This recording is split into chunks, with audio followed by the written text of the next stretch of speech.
प्रिय विद्यार्थियों, हार्दिक शुभकामनाएं। गत सप्ताह हम बात कर रहे थे ध्वनि परिवर्तन के कारण, और ध्वनि परिवर्तन के कारणों पर चर्चा करते हुए सर्वप्रथम हमारी बात हुई थी कि ध्वनि परिवर्तन के मुख्यतः दो कारण होते हैं, या ध्वनि परिवर्तन के जो कारण होते हैं उनको हम दो भागों में बांट सकते हैं। एक तो आभ्यंतर कारण और एक बाह्य कारण। आभ्यंतर कारण कौन कौन से हैं उनकी बात हम कर चुके हैं। आज हम चर्चा करेंगे ध्वनि परिवर्तन के बाह्य कारक कौन कौन से होते हैं, या बाह्य कारण कौन कौन से होते हैं जिनसे ध्वनि में परिवर्तन आ जाता है। तो सबसे पहले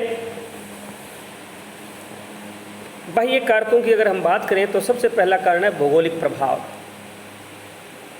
भौगोलिक कारणों से ध्वनियों में परिवर्तन हो जाता है, अर्थात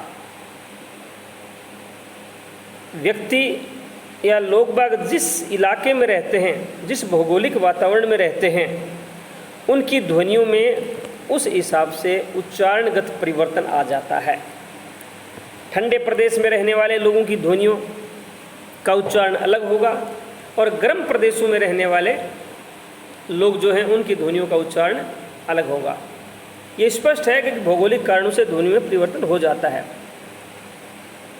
फारसी में से का है हो जाता है, फारसी भाषा में से का है हो जाता है, क्योंकि फारसी भाषा ज़्यादातर मध्य अरब देश की भाषा है, अरब लोगों की भाषा है।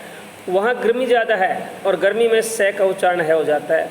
ये केवल वही नहीं है, राजस्थान के भी कुछ इलाके जो हैं, विशेष रूप से मारवाड़ क्षेत्र, वहाँ से ध्वनि का है उच्चारण किया जाता है। वो सासू नहीं बोलेंगे, हा हु बोलेंगे। जैसे फारसी में सिंधु का हिंदू, सप्ताह का हफ्ता। पहाड़ी जिले जो हैं उनमें तीसरा जो दंतव्य स है, दंतव्य स का उच्चारण नहीं किया जाता। वो दंतव्य स के स्थान पे तालव्य स बोलते हैं, यानी पहले स का उच्चारण करते हैं। समाचार नहीं कहेंगे, वो समाचार कहेंगे। संदेश नहीं कहेंगे, वो संदेश कहेंगे। सीट नहीं कहेंगे, वो सीट कहेंगे। यहाँ तक कि उच्च जर्मन और निम्न जर्मन में भौगोलिक कारणों से ध्वनि परिवर्तन हुआ है। जर्मनी के दो हिस्से हैं। एक तो जर्मनी का इलाका वो है जो भौगोलिक दृष्टि से ऊंचा है, धरातल, और एक है नीचा। दोनों जो ऊंचे और नीचे धरातल हैं जर्मनी के, दोनों भौगोलिक भूभाग की जो जनसंख्या है उनकी ध्वनियों में परिवर्तन है। जो वो उच्चारण करते हैं वो दूसरे नहीं करते। दूसरा कारण होता है सामाजिक व राजनीतिक परिस्थितियाँ। ध्वनि परिवर्तन का एक कारण सामाजिक व राजनीतिक परिस्थितियाँ भी होती है। सामाजिक व्यवस्था का उत्थान अथवा पतन, राजनीतिक उन्नति अथवा अवनति के कारण शब्दों में या शब्दों की ध्वनियों में परिवर्तन आ जाता है। मतलब ये है कि जब उन्नति की अवस्था होगी किसी भी समाज की, किसी भी राजनीतिक परिदृश्य की, किसी भी राजनीतिक दल की जब उन्नत अवस्था होगी तो वहाँ शब्दों की ध्वनियों की शुद्धता पर बल दिया जाता है। और अगर किसी समाज की अवस्था अवनत है या वह समाज अशिक्षित है, असामाजिक है, संस्कारों की कमी है, इसी प्रकार से किसी राजनीतिक दल की या किसी राजनीतिक व्यवस्था की ढलान पतन की ओर है, तो वहाँ ज़्यादातर अपभ्रंश शब्दों का इस्तेमाल या अपभ्रंश ध्वनियाँ जो हैं उनका इस्तेमाल किया जाता है। जैसे पंडित के स्थान पर पंडा, यजमान के स्थान पर जजमान, दिल्ली के स्थान पर देहली, और मुंबई के स्थान पर बम्बई हो गया, हालांकि वर्तमान में फिर मुंबई हो गया। कलिकत्ता के स्थान पर कलकत्ता, बुद्ध के स्थान पर बुद्धू, लुंचित केस के स्थान पर लुच्चा। लुंचित के शब्द था संस्कृत में, यही ध्वनि थी, लेकिन उस स्थान पर शब्द बन गया लुच्चा। ओल्डरली, अंग्रेजी का एक शब्द है ओल्डरली, अच्छे पढ़े लिखे ओल्डरली बोलेंगे, लेकिन हमारे यहाँ ये ध्वनि परिवर्तित हो गई, क्या होगी, अर्दली, वाराणसी, बनारस। तो सामाजिक व राजनीतिक परिस्थितियाँ भी ध्वनि परिवर्तन का कारण होती हैं। तीसरा कारण होता है काल प्रभाव या सामाजिक विकास, समय, काल के प्रभाव से या समय के प्रभाव से ध्वनियों में या भाषा में विकास या परिवर्तन होता रहता है ज्यों ज्यों समय बीतता है। देखिए, वैसे कहा जाता है कि एक प्रकृति का नियम है कि काल के अनुसार, समय के अनुसार हर चीज़ में परिवर्तन आता है, तो स्वाभाविक रूप से भाषा में भी परिवर्तन आएगा, और भाषा में परिवर्तन आएगा तो ध्वनियों में परिवर्तन आएगा। देखिए, परिणाम स्वरूप क्या हुआ, वैदिक संस्कृत से संस्कृत आई, ध्वनि परिवर्तन हुआ, संस्कृत से प्राकृत भाषा आई, कुछ और ध्वनियाँ बदल गई, प्राकृत से अपभ्रंश आई, अपभ्रंश में कुछ ध्वनियों का रूप और हो गया, और अपभ्रंश से वर्तमान भारतीय आर्य भाषाओं का विकास हुआ, तो ध्वनियाँ और बदल गई। जैसे दृश्य एक शब्द था जिसका अर्थ हो गया देखना, या उच्चारण हो गया देखना, अश्य हो, अस्य क्या बन गया होना, खाद्य से खाना, पास से पीना, निवर्तते एक शब्द या एक ध्वनि थी निवर्तते, और आजकल उसमें परिवर्तन होकर के हो गया निपटता है, निबटता है। तीसरा बाह्य कारण होता है लिपि दोष। कई बार लिपि दोष के कारण या विभिन्न लिपियों के परस्पर समागम, विभिन्न लिपियां जब परस्पर समागम में होती हैं तो दोष आ जाता है, ध्वनि में परिवर्तन आ जाता है। और कई बार लिपियों की पूर्णता के लिए भी ध्वनि परिवर्तन किया जाता है। अंग्रेजी और उर्दू आदि के प्रभाव के कारण जो हिंदी की ध्वनियाँ थी उनके उच्चारण में अंतर हो गया।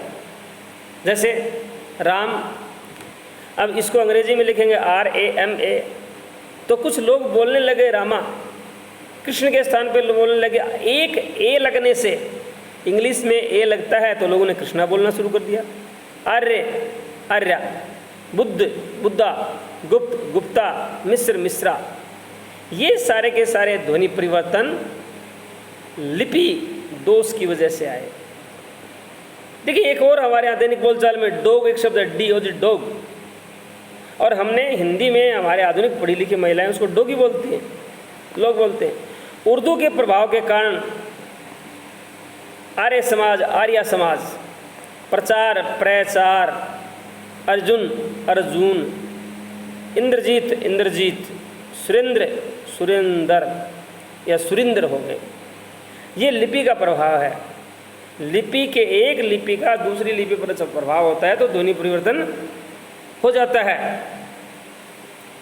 जैसे एक शब्द लेट्रिन, लेट्रिन एक शब्द है शौचालय के लिए इंग्लिश में, लेकिन REN अंत में होने के बावजूद हमारे वहाँ रिंग हो गया, लेटरिंग। अन्य भाषाओं का प्रभाव। एक और कारण देखा जाता है बाह्य कारण ध्वनि परिवर्तन में, कि अन्य भाषाओं के प्रभाव के कारण भी किसी भाषा की ध्वनियों में परिवर्तन आ जाता है या परिवर्तन हो जाता है। कैसे? फारसी और अरबी के प्रभाव के कारण हिंदी के अंदर जो कै, गे, जय, फै, ख, ये जो ध्वनियाँ थी ये फारसी और उर्दू शैली में लिखी जाने लगी और उच्चारण भी बदल गया। यानी उर्दू और फारसी लिपि, जो फारसी, उर्दू तो भाषा है, फारसी लिपि की वजह से बहुत सारी ध्वनियाँ हिंदी में परिवर्तित हो गई। और ये भी माना जाता है कि भारतीय भाषा परिवार की भाषाओं के टय वर्ग नहीं था, टय वर्ग था ही नहीं। भारतीय भाषा परिवार की जो भाषाएं हैं, जिसमें कुछ भारत की भाषाएं हैं, कुछ यूरोप की भाषाएं हैं, उनमें टय वर्ग तो था ही नहीं, टय, ठय, डे, डे। तो ये कहाँ से आया? द्रविड़ भाषाओं के संपर्क में आने से। द्रविड़ भाषाएं दक्षिण भारत की भाषाएं, दक्षिण भारत की भाषाओं के संपर्क में आने से संस्कृत भाषा में या संस्कृत के बाद प्राकृत अपभ्रंश जो भाषाएं थी उनमें टय वर्ग की ध्वनि आई। नहीं तो प्रकृत की जगह पहले प्रकृत शब्द था, टय वर्ग की ध्वनि आ गई, प्रकट हो गया। संस्कृत संकट हो गया, विकृत विकट हो गया। तो अन्य भाषाओं का प्रभाव भी किसी भाषा पर पड़ता है। और अंतिम कारण है सादृश्य। सादृश्य या समानता के आधार पर कुछ ध्वनियों में परिवर्तन आ जाता है। सादृश्य या समानता भी एक कारण होती है। यानी दो शब्द एक जैसे से होते हैं या दो ध्वनियाँ एक जैसी होती हैं, उनमें समानता होती है। उच्चारणगत समानता हो सकती है, लेखनगत समानता हो सकती है, और उसका परिणाम क्या होता है कि एक ध्वनि का प्रभाव दूसरी ध्वनि पे आता है और एक ध्वनि दूसरी को प्रभावित करती है। तो या तो पहले वाले दूसरे का रूप धारण कर लेती है या दूसरी पहले का रूप धारण कर लेती है। जैसे द्वादश के सादृश्य के कारण एकादश शब्द आ गया। द्वि का द्वा होता है, पर एक में आ नहीं लग सकता। एक शब्द जो है वो एक का नहीं हो सकता, लेकिन लग गया द्वा के कारण से। 45 के समान 47 में भी अनुनासिकता आ गई। देखिए 45 में अनुनासिकता है, अनुस्वार लगता है, लेकिन 47 होना चाहिए था, लेकिन समानता, उच्चारणगत समानता के कारण, सामीप्य के कारण 45 के प्रभाव से 47 हो गया। तो ये होते हैं कुछ बाह्य कारण जो ध्वनि परिवर्तन में महत्वपूर्ण योगदान देते हैं। अब हम बात करेंगे ध्वनि परिवर्तन की दिशाएं। ध्वनि परिवर्तन की दिशाएं कौन कौन सी हैं, या ध्वनि परिवर्तन की दिशाएं कौन सी हो सकती हैं। आधुनिक भाषा विज्ञान में इस विषय पर अधिक विस्तार से विवेचन हुआ है। ध्वनि परिवर्तन के कारणों से ज़्यादा ध्वनि परिवर्तन की दिशाओं पर विचार हुआ है। इन परिवर्तनों का मुख्य कारण प्रेतन लाघव या मुख सुख है। अब ध्वनि परिवर्तन की दिशाएं कौन कौन सी हैं, इस बात का अध्ययन हम अगली कक्षा में करेंगे। ध्वनि परिवर्तन की दिशाएं। तो अब तक हमने ध्वनि परिवर्तन के कारण, उनका अध्ययन किया, और ध्वनि परिवर्तन के कारणों में हमारे सामने दो चीज़ें उभर करके आई, बाह्य कारण और आंतरिक कारण, अभ्यंतर कारण और बाह्य कारण।